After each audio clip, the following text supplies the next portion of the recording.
Hello everyone, I'm Luke and welcome back to my YouTube channel. Today I am bringing you my top 10 favorite movies of 2017 video. Yes, 2017 is officially behind us, and as tradition as I've done for the last 2 years, I'm going to bring you my favorite movies of the year video. Now, full disclosure before we get started, I did not get to see all the movies that I wanted to or was anticipating to see.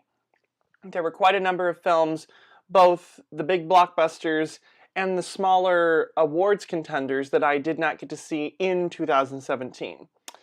And so this list is going to be completely on the subjective side for the movies that only I saw and the movies that I favorited.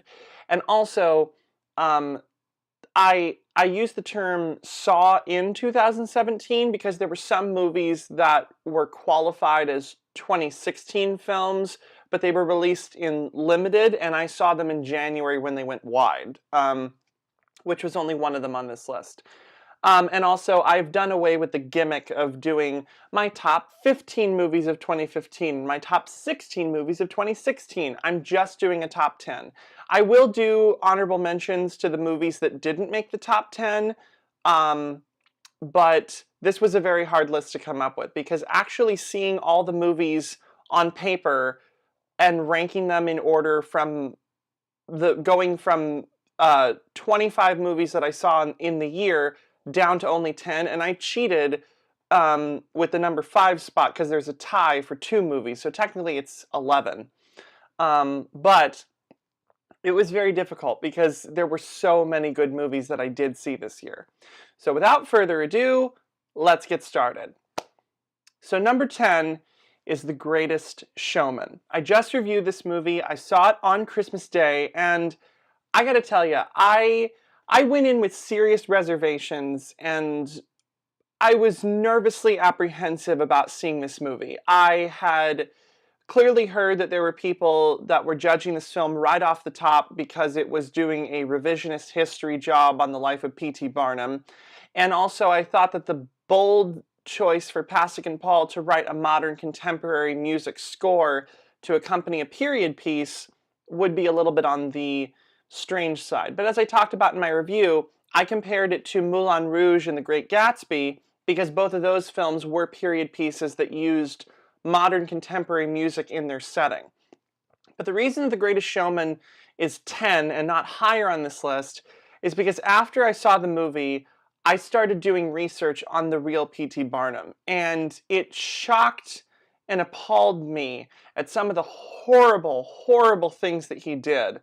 And for Hollywood in 2017 to make a glossy, glamorous movie musical that completely wipes away all of the really horrible, shady stuff that P.T. Barnum did in favor of it being Hugh Jackman's passion project to make a modern, original movie musical about the life of P.T. Barnum. I mean, Hugh Jackman could have made a musical about anybody in history, but he had to pick the one person who literally would not make it for good source material. I know that Barnum, the Broadway musical, exists, but I've never seen it or heard of anything from its score.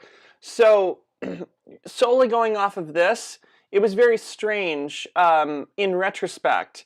Even though I did enjoy watching the movie, I can't support what the movie stands for, which is essentially rewriting history in favor of it being a big feel-good movie where it's about individuality and acceptance. And also, I am angry at the movie that they had the audacity to dub Rebecca Ferguson. I am a firm believer that if you are cast in a movie musical, you should not be dubbed. You should be doing your own singing. And if you are dubbed, you shouldn't be even in front of the camera, because that's basically the movie's way of saying this person is a bigger name and a bigger draw, but they can't sing, so we're just going to dub them with someone that is not pretty enough or popular or famous enough to be in front of the camera. I mean, watch Singing in the Rain, for Christ's sake. I mean, that's what the whole plot of that movie is about. So The Greatest Showman, fabulous movie that never should have been made, or it should have been made more historically accurate, and then maybe it would have ended up higher. Number 9 is Murder on the Orient Express. Oh, how the mighty have fallen. This was in my top 5, I think it was my top 5 most anticipated movies of the year. And while it did fall short, I mean, it ended up on 9 out of the 10, this movie does have some problems that I watched it 2 more times after I reviewed the movie, and I have to say, I can see the glaring problems that this movie has. It definitely gets rushed in the second half. I still stand by that statement. I still stand by the fact that this movie did essentially like a Cliff Notes version of the book, and it glossed over a lot of really important plot points and characters. But what the movie got right, it was 110% in the right. The cinematography is still fantastic. The direction was still superb. The cast, even though some people get the short end of the stick in terms of screen time and character development, this is the best ensemble cast I've ever seen in a movie. Worthy of a Coen Brothers or a Wes Anderson film, because Kenneth Branagh was able to assemble a group of actors that were truly dedicated to this material. And even though the movie does have its problems in terms of adaptation, it still does a fabulous job telling the story from a visual perspective, because that's what movies are all about. Even though the story should be the most important thing, the second most important thing in a movie is the visual components. And that succeeded in spades, and I still love and adore this adaptation.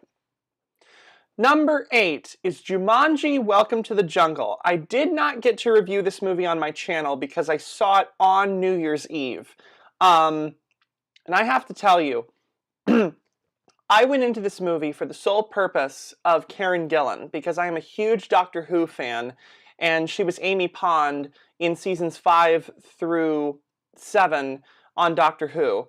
And so I knew her going in, and obviously the rest of the cast, but I was nervous going into it because I'm like, is this just going to be another big dumb remake with stupid shoehorned in jokes? No, much to my surprise, this movie is so well written and well directed, well acted, and probably one of the most action-packed comedies I've ever seen before. I mean, it takes a very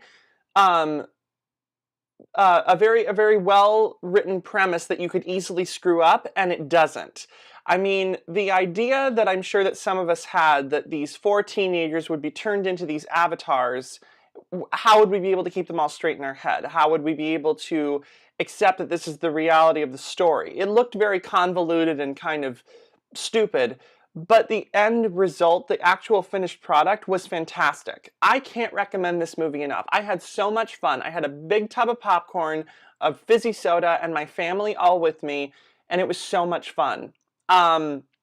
And Karen Gillan did kick ass in this movie, but so did everybody.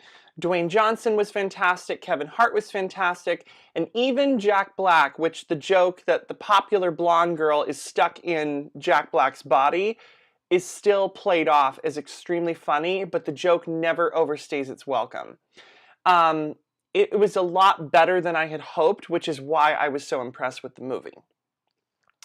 Number 7, Baby Driver. Once again, I went into this movie simply based on word-of-mouth reviews, and needless to say, the end result was fantastic. Absolutely superb across the board. Edgar Wright's direction was fabulous. I thought that the car chase scenes were great.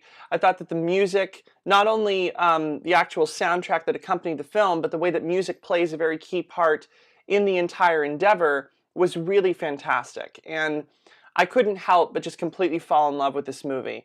And even though this movie came out back over the summer, and there are now the unfortunate revelations that we learned about Kevin Spacey and that he's a garbage human, he doesn't ruin the movie for me. The rest of the cast is still phenomenal. This was a star turn for Ansel Elgort. I've been a fan of his ever since The Fault in Our Stars. And Lily James as his love interest, who was Cinderella, so fantastic. I absolutely adored Baby Driver. So number 6 is the movie that I mentioned that I said that that came out in December for awards contender purposes, but it went wide enough for me to see it in January, and that's Hidden Figures. This movie is so incredible. I thoroughly enjoyed this film, and I rewatched it when it came out on DVD and Blu-ray, and I bought it for my own personal collection, and the movie still was fantastic. And here's the thing. If you don't know this about me, I am currently going to school to study film. I want to be a screenwriter one day. I want to work as a writer, and one aspect of that is screenwriting. And one of my favorite things to watch in terms of movies is films that are based on true stories. That's why it's bothered me so much that The Greatest Showman was a revisionist history job, whereas you have movies like Hidden Figures where they're actually based on real events. These were real women, real African American women that were a part of NASA and the space program, but they were completely written out of history in favor of all the white people that were basically the front and center members that the world knew and recognized. But these unsung heroes never got their day in the sun until decades later when their movie adaptation finally gets made. And so, as someone who studies film and as someone who firmly believes that everybody, no matter what demographic you belong to, should be treated as equals, I think that it's important that we have movies like this. I think it's important that stories that are forgotten about demographics that are not majorities need to be told, and especially in a way that it was done as fantastic as Hidden Figures. This movie is well acted across the board. I thought it's very, very well directed. The movie does teeter, I think, a little bit into either being cinematic or a TV movie, but I think that the visual effects push it into the cinematic version, because the movie does not hesitate or shy away from going full bore with the visual effects for the space sequences, and they did it so brilliantly. Okay, number 5 is a tie, and this might ruffle some feathers, but I genuinely could not choose which movie I favored one over the other. And the tie for the 5th spot is Justice League and Star Wars: The Last Jedi. And here's why. I feel that both of these movies had similar problems. I think that they have I also think that with the similar problems come the backlash that happened to both of these films. And I think unfairly so. I am in the camp of enjoying both Justice League and The Last Jedi, but some people believe that Justice League was hot garbage, and some people believe that The Last Jedi is the worst Star Wars movie that's ever been made, period. And I can't agree with that statement, and here's why. With Justice League, I think that the biggest problem was Joss Whedon. He completely hijacked the entire movie, because if you don't know, I mean, I'm sure I touched on this in my review, but Zack Snyder had actually presented a 3-hour Justice League movie to Warner Brothers, and they insisted that he cut it down to 2 hours. So when he was in the middle of reshoots, he suffered a horrible family tragedy that forced him to leave the production, and Joss Whedon took over for the reshoots. But Joss Whedon completely hijacked the entire movie, rewrote the script, reshot almost the entire film, and it was released to the public, and it wasn't the Justice League movie that we had been promised. It was not the Justice League movie that Zack Snyder had envisioned. It was Joss Whedon's Justice League. And while that movie was good, I still want to see Zack Snyder's original version. I hope that they release it, because I'm sure that it's in a vault somewhere. I hope that they didn't completely throw it out in the garbage, but I think that Justice League never got its fair shake because people were expecting this movie to fail. People that have been hating on DC ever since BVS have been just wanting this movie to implode. And they got their wish. I mean, the movie tanked at the box office. It wasn't a flop, it just did not make the amount of money that the movie should have done. But it wasn't as good as it could have been. And as for Star Wars, what did you want, fans? Like, you ridiculed The Force Awakens for being too derivative of Episode 4 and not original enough. But then Rian Johnson gives you an original Star Wars movie with very out-of-the-box thinking, with very innovative directorial choices, and you write this off as the worst Star Wars movie? I cannot agree with that statement. I seriously think that The Last Jedi is one of the best Star Wars movies that's been made because it's so forward-thinking. Now, true, there are certain characters and certain plot points that either drag on too long or they're not complete enough. I think that there are certain characters that while some got flushed out, others didn't get any more development. So The Last Jedi is a mixed bag, but it's not terrible. Neither is Justice League. That's why I put both of these movies at the tie spot, because I think that both of those films balance each other out in terms of both of them being movies that people wanted them to be something, and while I thoroughly enjoyed them, others didn't. I recognize the problems, but I don't agree with the absolute statements. There we go. Okay. Number 4 is Beauty and the Beast. The movie that I was most excited to see this year. Even though it didn't take the number 1 spot for my favorite movie of the year, I still thoroughly loved this movie. I saw it 5 times in theaters. I absolutely still adore the soundtrack. And when I rewatched it again when I bought it on DVD, I still love the movie.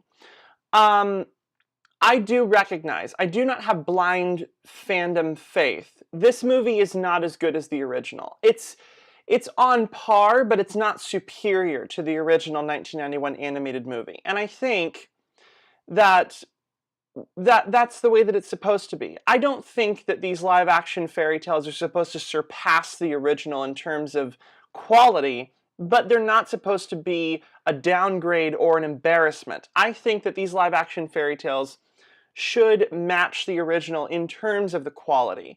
And Bill Condon did such a fabulous job with it. His direction and the choices he made were so, so good. The movie has this elegant charm about it that you can't help but just stay captivated every time that every moment on screen is just, it's like a painting. It's like a giant moving painting that is Beauty and the Beast. And similar to Murder on the Orient Express, this is another fabulous example of a great ensemble cast. I mean, yes, Emma Watson is front and center as Belle, but it's not her movie alone. It's Beauty and the Beast. Dan Stevens does a fabulous job as the second title character. And so did Luke Evans, and Kevin Kline, and Josh Gad, and the entire cast of Inanimate Objects, just with their voices. As I said, it will not be as good as the original. It does not surpass the original, but it matches the original, and it's not an embarrassment. And I still love this film. All right, so number 3 is a movie that I did not get the chance to review on this channel either, but I saw it a couple days ago, right before New Year's Eve, and that was Crooked House. It's a film adaptation of another Agatha Christie novel that is billed as her most twisted tale. And I had never read this book. For some reason, it slipped through the cracks in all my love for Agatha Christie. I had never read this book. This is one of her standalone mysteries. This is not a Poirot or a Miss Marple mystery that she wrote as part of her series. These were just spin-off books that had characters that she never wrote again for. But this was a standalone mystery. It's about a young woman by the name of Sophia, whose grandfather, she insists, was murdered, even though the forensics team believed that he died of a heart attack. And she hires a private detective, who's her ex-boyfriend, to come to their mansion estate and figure out which member of the family killed him. Because she's convinced that someone bumped him off, and is framing his second wife, who the entire family hates, because they think that she's the killer. And it is twisted. It's dark. It's the ending is completely shocking, but the rest of the movie is so beautifully well directed and well acted. The cinematography, gorgeous. The production design of this mansion that they spend most of the movie in is stunning. And the way that this film handles the mystery The reason why Crooked House is higher than Murder on the Orient Express is because this movie was, I mean, just genuinely stunning. I mean, so is Murder on the Orient Express. But in terms of the overall shock value, I knew the ending to Orient Express going in. I did not know the ending to this one. And it was so, so good. I can't recommend this movie enough. If you get the chance to watch it, if you find it somewhere, watch Crooked House. Glenn Close is in it. Gillian Anderson is in it. There's a bunch of UK talent that's in it as well. And it's so, so good. I will not ruin the ending. Crooked House is a must-see. All right, so number 2, the runner-up for my favorite movie of 2017 is Coco. Cars 3 is by far and away the worst Pixar movie that's ever been made, and that came out this year in 2017. But Coco is one of the best. From the stunning art direction and animation, to the well-written and well-crafted screenplay, to the message of both the pros and cons of being an artist and the balance between wanting to achieve your dreams and being true to yourself, is so beautiful. I cried multiple times during this movie. And I think that not only is this a shoo-in for Best Animated Feature at the Golden Globes, but this will get an Oscar nomination and Pixar will win. Not because of default, but because they made one of the finest movies in their entire collection. I'm going to make a video ranking my favorite Pixar movies from worst to best, and Coco is easily in the top 3.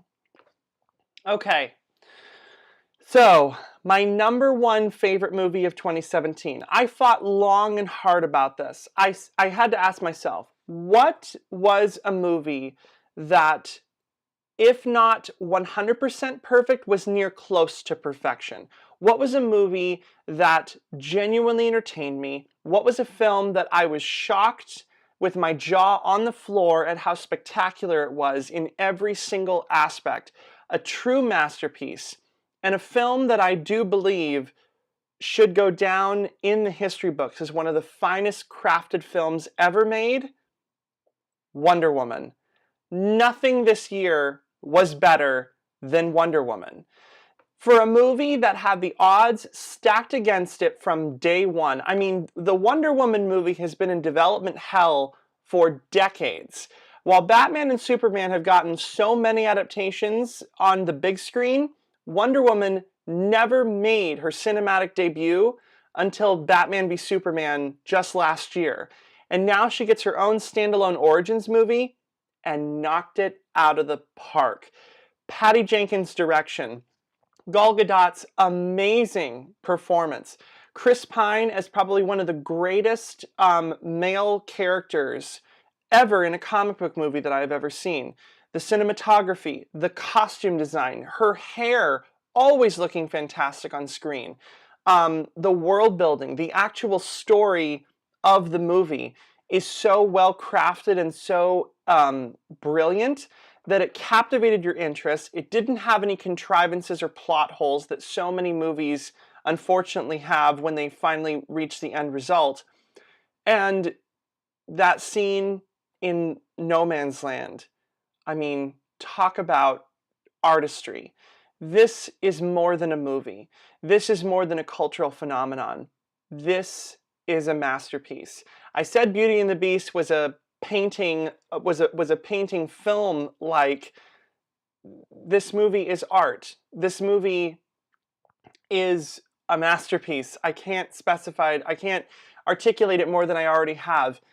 I love Wonder Woman. I was shocked at how much I loved it. I saw it 4 times in theaters, and it was a masterpiece.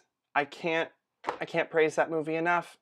So thank you so much for watching my top 10 favorite movies of the year. I will list the honorable mentions at the very end, so stay for the end credits for the honorable mentions. But be sure to give this video a big thumbs up. Hit the subscribe button if you are not already subscribed. Click the bell icon for notifications. My links to Instagram and Twitter are in the description down below. And stay tuned for my top 5 least favorite movies of 2017 and my most anticipated movies of 2018. Bye.